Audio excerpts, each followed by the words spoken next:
Welcome to Getting Ghosted. This is an Intuitive Soul Collective podcast, and I'm your host, Allie Horner. Welcome back. I'm here for a little bit of a late recording for the next episode of the podcast. Forgive me. I did have that COVID pneumonia, whatever, that was going around this month. And I was not feeling too hot for the majority of December. And now we are here. It is New Year's Eve. I'm a little late on recording this, but I promise I'm going to get this out there as soon as I can this week. You know what? I'm just doing my best right now. I'm just doing what I can do. And this is where we're at. So there's been so much that's happened though. So I'm actually a little glad that we were holding off on this a little bit. And I have a couple guides here that are like, let's get going, let's roll. And now that I'm feeling up to it, we're going to record. So I have got my guides, Eric and Sam and Grace, all here, and they're here. They're giggling over here, talking about how they're all here to balance each other out. Eric and Sam are a little bit more, they have like that fun, sometimes kind of potty humor type of thing, a little bit more gregarious. Grace is here to keep things a little bit more she said proper, and she's showing herself sipping some tea, and she has a nice, very stylish, almost like Victorian area dress on and a little hat, and she's saying here to balance out and Eric said the apes the women and the apes, and they're all kind of giggling. So there is so much that's going on, and for those of you just real quick who are wondering about, previous election stuff and whatever, and different predictions that have been made across everything. If you have seen my TikToks, I'm Spirit Speaker 25. You will see that I did make certain election predictions, and we are waiting on some of them, but my guides have been adamant. Everything is going to come out. It's all unfolding. And we're starting to see it as the U.S. Treasury just sanctioned Russia and Iran for interfering in the U.S. elections. And apparently they were creating deep fakes and using AI to sway the American public. And they basically created a lot of fake news that was very far-reaching. Now, for those of us who know about this stuff, we have known for a long time that this was going on. We've been using our discernment. I always tell people, no matter what you're doing, when you are watching the news, you're reading something, you're listening to someone talk, it doesn't matter what it is, use your intuition. Your intuition will tell you every single time if something is not right. In addition, so this is something where we're starting to see the unfolding of all of this. We're starting to see things coming out, and my guides had said repetitively, it is going to take time. This is going to unfold. There's a lot of free will in the how it's going to unfold and exactly where it's all going to land. But I'm like, oh my God, we're here, we're seeing it. And a lot of things that my son and I, if you guys saw on TikTok, my son had some messages come through from Archangel Michael, who he has been chit-chatting with quite a bit since then. He's pretty new to channeling, but he gets real clear stuff. A lot of what he said has slowly been coming out in the news as well. And we are going to see more. My guides have been showing we're all on this roller coaster, and we're in that part where we're going up and up and up and up and up, and we're hanging on to that bar oh my God, and we're getting higher and higher and higher in the air, and we know that the big first drop on the roller coaster is going to be coming, and that's really where it's going to be wee, and it's a little scary going up and up and up, but we just know everything is building, and soon that drop will happen. The natural momentum around everything unfolding and happening is going to come. And so it's kind of like that walk of faith. We're all on this invisible path walk of faith. We can't see where we're stepping, but we know that each time we put our foot down, sure as shit, there is this steady, clear support system right there, right when we need it. So that is the first part that I wanted to mention, is just kind of keeping up with the current events of things. That's what's going on. And we will see more coming out. They have reassured me it's going to start to unfold pretty quickly now. And they said it's going to feel like there's a start, stop, but we have been seeing more and more coming out. This is the first big thing to me that has come out. Now, again, a lot is always happening behind the scenes. And I feel like as a collective, this was a massive lesson for the 4 a.m. club to have faith, to just know and trust in the messages that you all received, and that you all just, those knowings you had when you woke up at 4 a.m. on election morning and you saw the news and were like, what the F? Because basically, so many people said, something felt wrong, something felt off. I knew it was off. And why did we all wake up at 4 a.m.? And it's thousands and thousands of people now. And so it's the message for that group that just because we don't see it all unfolding right in front of our faces doesn't mean it's not happening. And such is the life of an intuitive. I cannot tell you how often I do readings for people where I give them guidance and advice and a playing out of events or advice on how to shift or change potential future outcomes. And they will come back and they'll be like, it hasn't happened yet. It hasn't happened yet. And sure enough, 6 months, a year, whatever, 5 years later, they come back and they go, oh my God, it all happened. Because it's just, there's so much more going on behind the scenes. And if you are meant to find out about it, you will. And I know that there's so much going on that we will find out about. And there are certain things we may never find out, or it's going to be in the history books, 20 years from now, and we're going to have to be patient. So there is a lot still to come, and it's a very exciting time. I know for myself, I've just felt a lot of clarity and a lot of calm, and just to stay focused on my creativity, channeling, doing my work, and staying very focused in this period of time. And I truly feel that's where I need to be, no matter what the actual outcome is. That's what I need to keep doing. And, if Trump does end up staying in his presidency, then I'm even more needed in my work. And so are you guys. So I just wanted to put that out there because I know we're talking about current events and there's so much unfolding. So that's the big thing right now. In addition, they want to talk about New Year's and how the frenzy of goals. And I've got Sam stepping forward and everyone is crowding around him, clapping for him. And he's putting his arms up like, hey, thank you.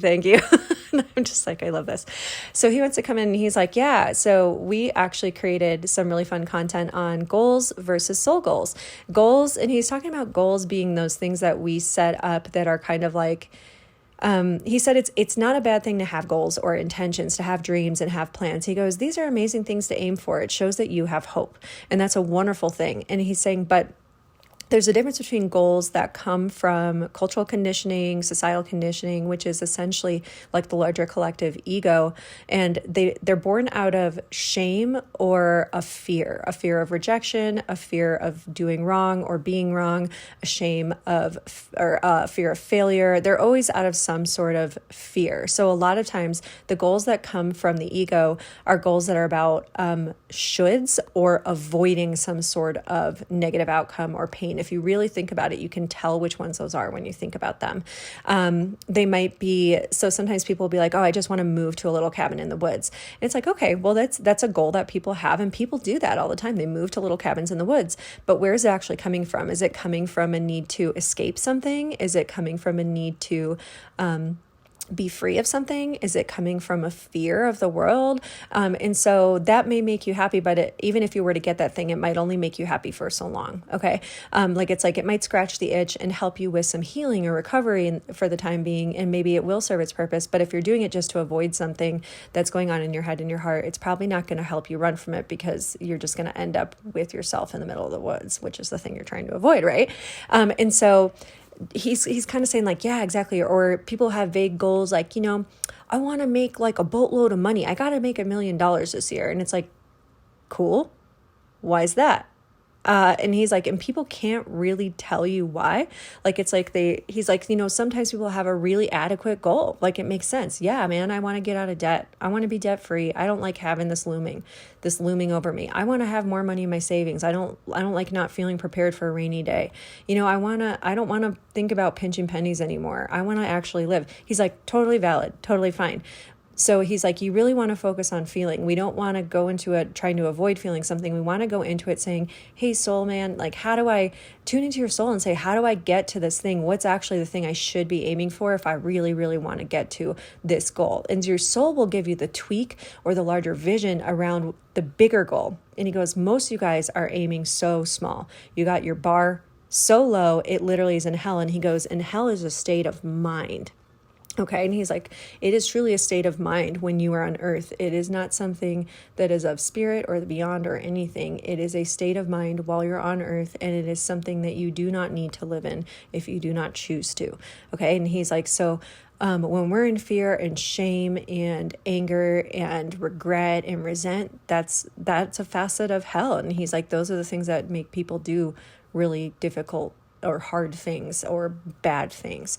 And so he keeps saying, we want you instead to say, I want to feel more peace as I go about this. I want to feel inspired. If I'm going to pay off my debt, like, bring me inspiration on how to do it. Bring me inspiration on where money can come from or how money can work for itself. He goes, maybe there's things you need to learn. And he said, focus on where you feel naturally inspired, excited, where you feel natural momentum. Watch the signs the universe is giving to you, because it will give you signs if you're heading in the right direction. It will feel like flow, even if it's challenging. It will feel inspiring, and you'll feel enthusiasm. You'll feel like you've got a bounce in your step as you're going about it, even if it's not even if it's challenging, or you have to like kind of push yourself in terms of like what you need to learn, or how, needing to have devotion to this. He's saying, so now when you've got soul goals, that's when you stop and you take a breath and you're thinking about that year out ahead, and you tune in and you say, all right, soul guides, spirit, higher essence. He goes, Allah, Buddha, Krishna, Jesus, God, whatever works for you. But he's saying, really, like, your soul, what would your soul have you do? And when you enter this state of meditation and you let your mind go with it, you're going to be shown all sorts of really cool things. And he just corrected me, because he actually said really rad things. And he was like, why did you edit me? And he's kind of giggling over here because he knows, but he's kind of having a chuckle at me. So he said really rad things. Now he's clapping for me because I said it. And so when you're tuning in with your highest essence, right? And he's like, because it's your spirit, your inner spirit. And it's the bigger part of you is spirit. It is soul. Like, your little human self is this little fraction of a self, and he's showing it being like a little teeny tiny ant in comparison to the larger, more vast self that you truly are. And he said, now this larger self knows that there's so much more available, and there's so many bigger, more amazing things that are going to make you feel amazing and alive in this lifetime. And he's saying, let your soul show you. It may be showing you things you would have never even thought to ask for from the universe or from life.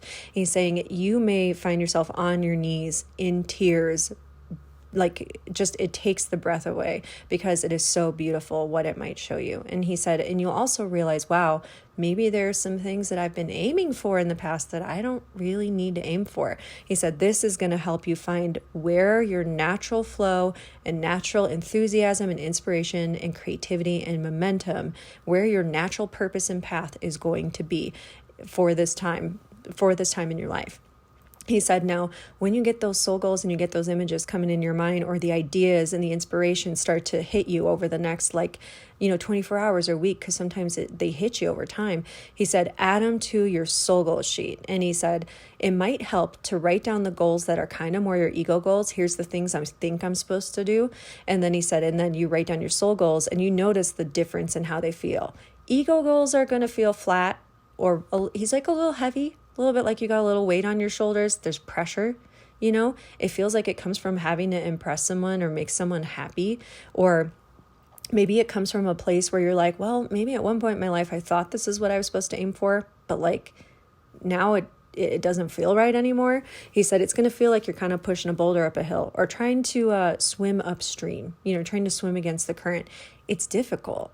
Like, you can try, but it's going to be difficult, and it's going to wear you out, and you're going to pretty much get nowhere with it, right? He's like, but now if you feel into soul goals, which are things that are naturally inspiring, they're at the very least going to feel light, peaceful, or content. He said, at the best, they're going to feel beautiful, breathtaking, completely inspired, like jumping out of bed in the morning, excited to go about your day. Laying down with your head hitting the pillow at night going, damn, that was a good day. I did exactly what I set out to do today, and it was fucking awesome. He's like, yeah, man, it's going to feel rad. He's just like, it's going to feel like the best feeling you could have. And he said, and it can feel like that more and more every day. He said, imagine if you did 1% more toward your soul goals all year round, every day, just 1%.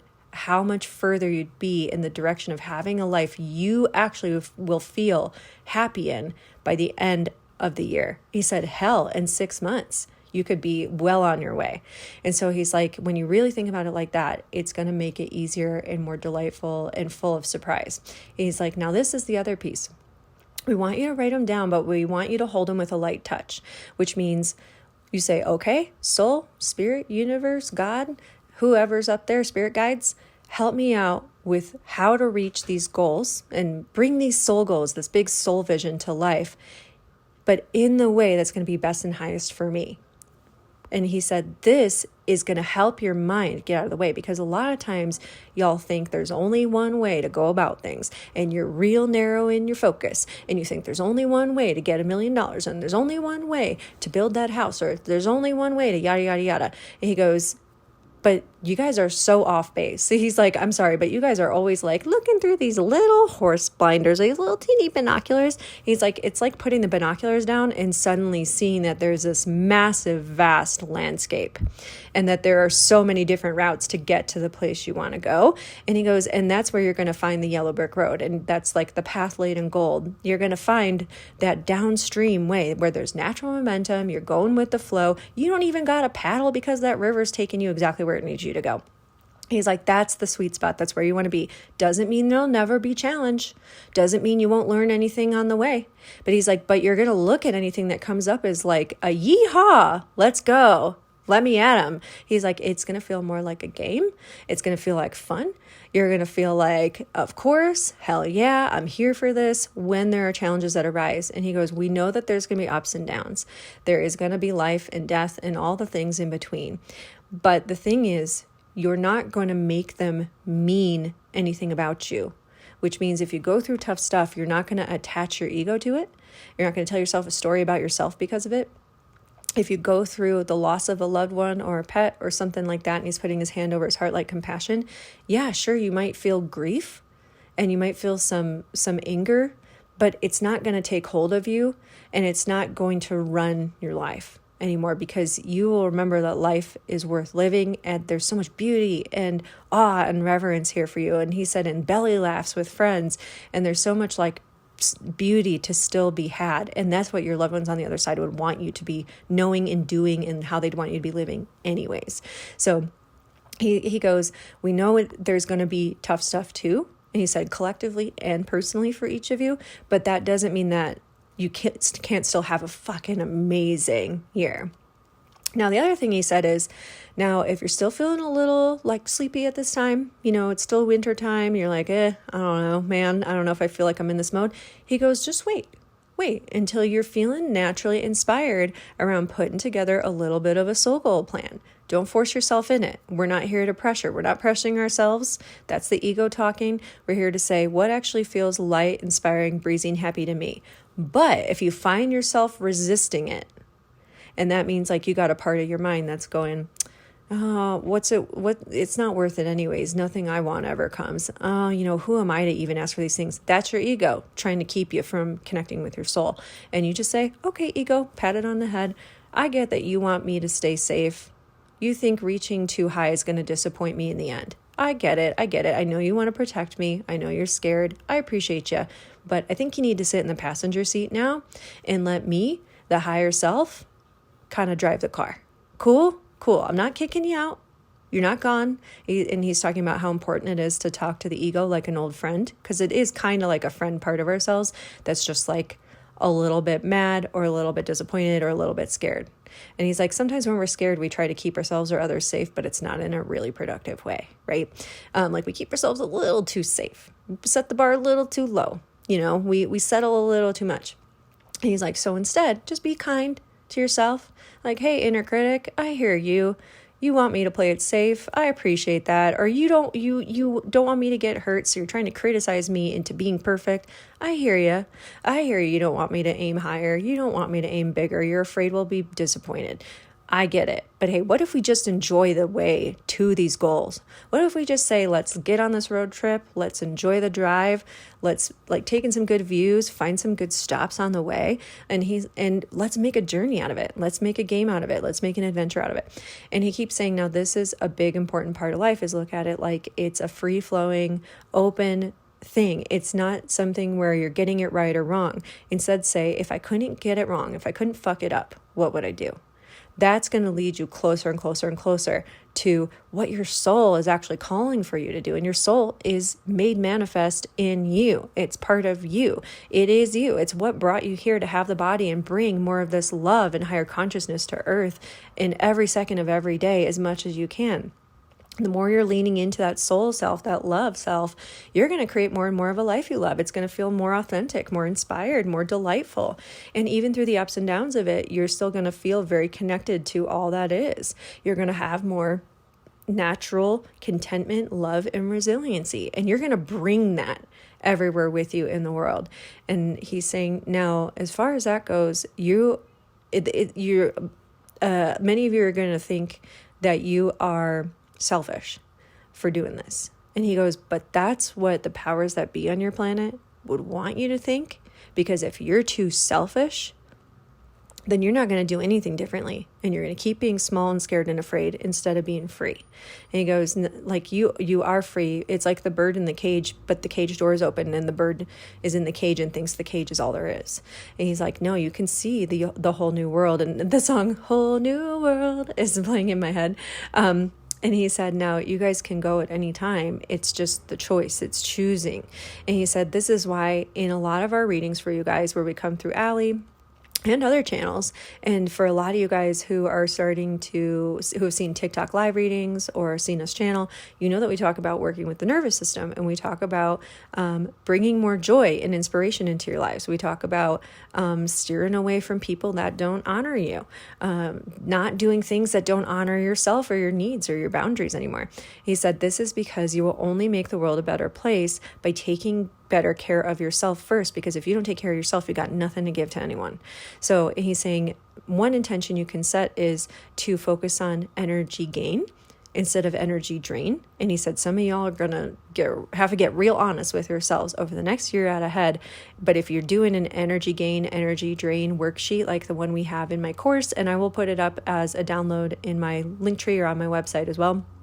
And you can learn all about this in my course as well. My course that's linked on my website for creating your ideal life. We talk about all this, and it's broken down into steps, which were channeled from my guides for you guys, with workbooks and all sorts of things in there.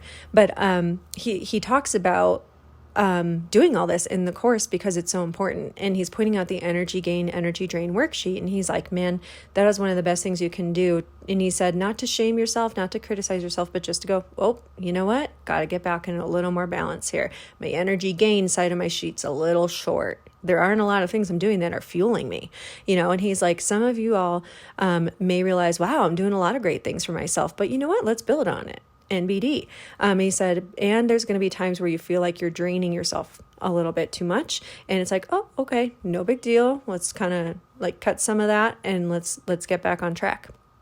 And it's going to be really helpful to realize like, hey, like there's many different ways to live and to do things. What if you choose the ways that are fueling for you? Because that's only going to bring more more of the gift of who you are into the world around you. And he said, on that note, think about leaving the world better than when you found it. Set an intention for that. I'm going to leave everything better than when I found it. I'm going to make everyone feel better than when I first came across them, even if I never ever see them again. He's showing how when people are connected to the soul and to their highest self, they emanate this beautiful golden light. And he's saying, like, for people who are really sensitive, they can feel it. And it also will feel like an inner stillness or an inner sense of security that other people pick up on. So even if you're going through a tough time, you still have this inner sense of security and stillness inside of you. And other people are like, damn, I want to feel like that. I want to have that. And you can tell who those people are, and you will begin to have it more and more. He's also showing me a reminder to connect with your highest and best future selves. I love to do this. It helps me so much. And it's what actually got me to start my podcast sooner rather than later. Because my highest and best future self came in, sat across from me at the coffee shop just a couple months ago. And I looked up and I was like, telepathically talking to my highest future self. And one of the first things I noticed was, wow, she's really highlighted her hair a lot more. It was kind of funny. I was like, wow, her hair is really light. But she said, if I could go back and do it again, I would have started my podcast a little bit earlier. And she winked. And so that's when I went, okay, got to start my podcast earlier than I thought. And that's what got me like really on track with and really inspired to come and do this now. So our highest and best future selves can work in really small ways. They can come and work in really big ways. But that is one of the other things you can do if you're really wanting to tune in and tap into what your soul goals are, or what you really should aim for, and how you want to do things for the year ahead through what are the right actions to take on a daily basis. Your highest and best future self and your soul team can really help you with that. They can give you the best and highest guidance. Your highest and best future self can say, you know what, I wish I'd known. In addition to that, for me personally, one of the meditations I come back to and do from time to time, and just for those of you guys who don't feel comfortable with this, like I want to give a little trigger warning. If you don't feel comfortable with this, or if it makes you feel too squeamish, don't do it. Use something a little bit different, like a different type of meditation, or work with your soul guides alone. But I like to go and see and check in with the part of me that's already lived my whole life and is like on my deathbed. And I want to sit with that future self and say, what are you regretting? What are you so glad that you did? What do you wish you'd done differently? Because that will inform. It's almost like, whether you think you're actually talking to your future self, or whether you think you're just talking to your subconscious mind, doesn't matter. No matter what, you're going to get a really loud and clear, gee, here are some things I need to change now so I don't end up feeling that by the time I get there. And so my guides will sometimes say, when I'm in too much fear, or I'm waffling or doing the overthinking thing every once in a while, they'll be like, hey, if you were on your deathbed tomorrow, what would you feel about this decision? And a lot of times it just pulls me way out of the fear, anxiety I'm having. I'm like, oh yeah, drop in the bucket, not a big deal. Or, oh man, I'm so glad that I did that difficult thing. Or I'm so glad that I reached out to that person and said hi, even if my ego was like trying to take, do whatever, or like not do that, not have that contact. It kind of like depends. Or, hey, I'm glad I removed myself from that relationship or situation sooner, even if it was kind of hard at the time. So that can kind of inform where your actions are right now. And it'll give you an indicator of, hey, here's what's really important. So when I'm tuning in about what I want to set my sights on for the next, 6 months, year, 5 years, whatever, I can reconnect to, hey, what were the core values? What were the things I ended up really caring about at the end of my life? What's really important? And you can always huddle up again. Over time, you can always sit down with yourself and be like, well, damn, time to reassess. Some things aren't quite going well. You know what? I thought I wanted to aim for this. I'm just realizing it's not feeling right anymore, or it's the route I'm taking to it just doesn't, it's too bumpy. Is there another way? The way I'm thinking about it feels too constricting, too narrow. I don't feel very free. It doesn't feel light. Like, what needs to change here? It's not always about abandoning a goal or, something that you want. Sometimes it's about changing the way that you're going about getting there, right? Because think about it, like you can drive from one point of the country to another, like 18 different ways, but it's really about picking the right way for you, right? So Sam's kind of saying, he's like, well, hot damn, this is the most important topic we could cover at any point in the year. And he keeps going, you don't have to wait until New Year's in January or till your birthday. Or for me, the new year feels like it's in the springtime. I never feel like it's in January. But he keeps saying, for the sake of the time frame, we'll keep this episode here, and then you guys will have it forever, come back and listen to on, Apple Podcasts or Spotify or wherever you get your podcasts. So he is reminding me that there's so much more coming, again, like positive things in the future, and that for those of us who are really strong and really telepathic, it's going to be hard for us to ignore those things, and that there's going to be beautiful things coming. And so in this time where we're going to have heightened consciousness, like the telepathy tapes coming out, and them talking about these kids who have higher telepathy, and they're getting 96% of things that they're guessing they're getting right, and they're reading their parents' minds, and able to tell what other people are thinking, and psychically guessing things, connecting to the other side.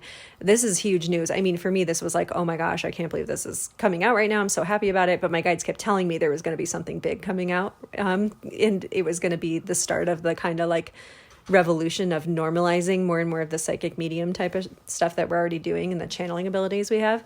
But they're talking about like, hey, this is just a demonstration on the heightened perception and consciousness and how connected we all are. is like, if we're telepathic, then we're not really separate from anything or anyone. And in addition, we're all going to have to clear up our minds and our consciousness really, really soon. And this is why I've been so dedicated to my work. And I've seen so many people worrying about, how are you thinking about things? Like, are you holding on resentments and anger? Are you living in people pleasing? I'm going to tell you right now, I've never seen anyone angrier than a people pleaser.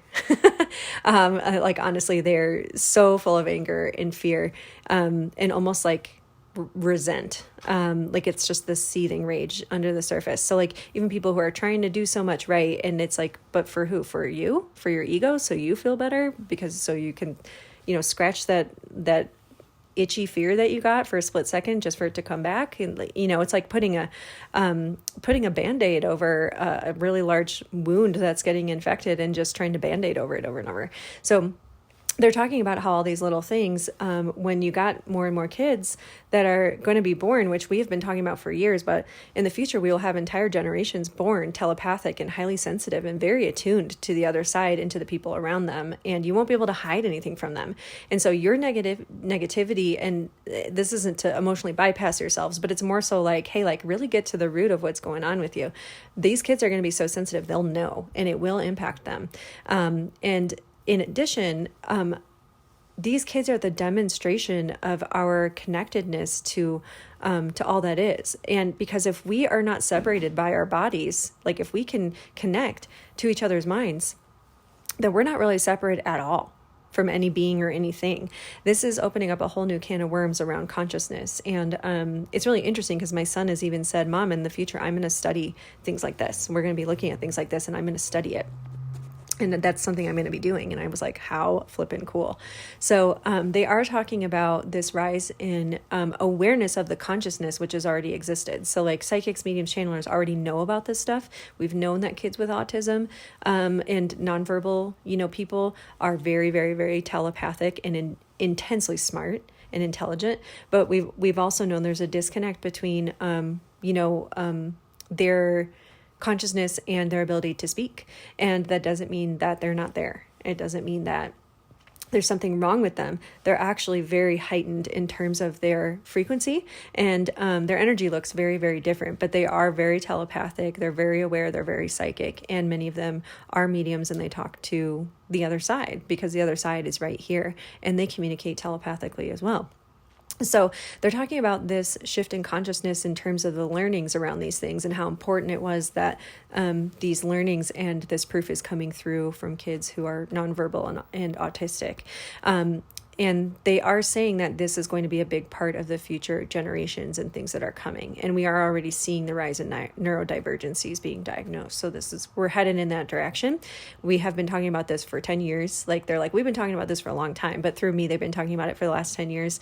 And so again, when we talk about aiming towards soul goals and following inspiration, following the truth within us, following what makes us feel free and light and happy, what feels authentic, what feels right for us, that is only like, think about all the ways we're infinitely connected and pick up on each other, and we hear each other's souls, and we feel each other's feelings, and we don't even realize how much we're doing it. It's real important. Like, doesn't it feel even so much more important that you live authentically and according to your own soul, to your happiness, to your joy and your truth? I think it makes me feel even more dedicated to that, because I'm just like, man, I don't want to take if I'm not following what feels good for me, then I feel really bad. And I don't want other people having to live with that and having to pick that up and hearing my thoughts and hearing, and like having to live with my anger because I'm not being self-responsible, and not living for what feels true and right for me. And so they're pointing out this doesn't mean that there will never be negative emotions anymore, but it means they won't run the show. And that's where the evolution is going. They're not going to control people's actions. They're not going to put people in these shame spirals that they get in. They're showing like addictions starting to end. And they said eventually we will tip the consciousness scales, which is starting to happen. And this telepathic thing is kind of going to lead to like a larger intervention on the higher consciousness plane. But it will become more realized on Earth in the coming generations.